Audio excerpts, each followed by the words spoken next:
can sample. Smells good.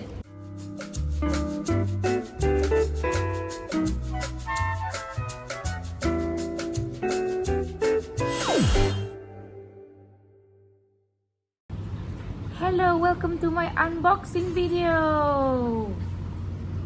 Today we are going to unbox. This is the first time I bought Yves Saint Laurent or YSL. Malaysian cakap YSL. Orang Melayu cakap Yves Saint Laurent. So this is the first time I bought Yves Saint Laurent makeup. First time dekat online. Selalu pergi butik. Buat macam ni. Oh, go back. Sabar. Woo!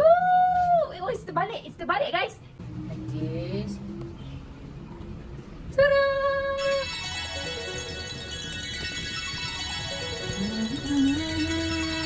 It's huge, guys. Wangi guys, wangi.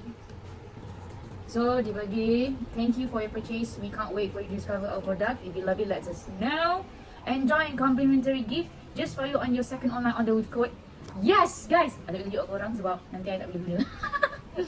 And wangi. This is so luxury, guys. This is why bila you beli produk-produk mahal, dia akan bagi you this kind of experience. This expensive experience. Wow, banyaknya. I dapat.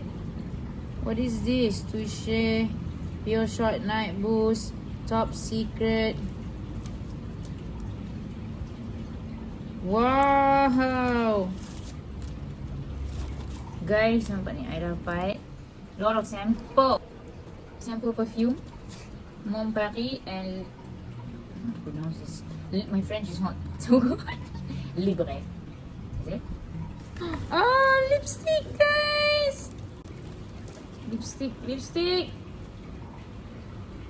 Moisturizer glow. Lipstick and another lipstick. I beli last. Ini juga the free gift. Yes! Pure Shots Night Reboot Serum. Ta-da! And last but not least, the product yang I beli. Sebenarnya I beli produk ni I nak beli mascara je. Lepas tu sebab 11.11 dijual mascara sekali dengan eye pencil and also makeup remover. So ada 3 item. This is the makeup remover. This is the eye pencil. And this is the mascara yang I beli tu. Yummy! Yum! Dang!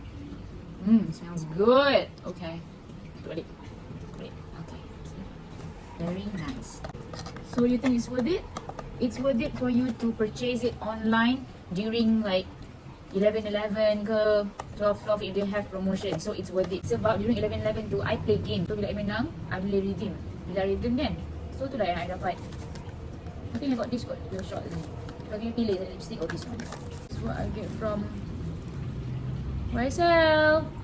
Thank you YSL. Merci beaucoup Yves Saint Laurent. Anyway guys, thank you for watching. Bye. Wangi gila. Oh my god, I want to throw it. Wangi.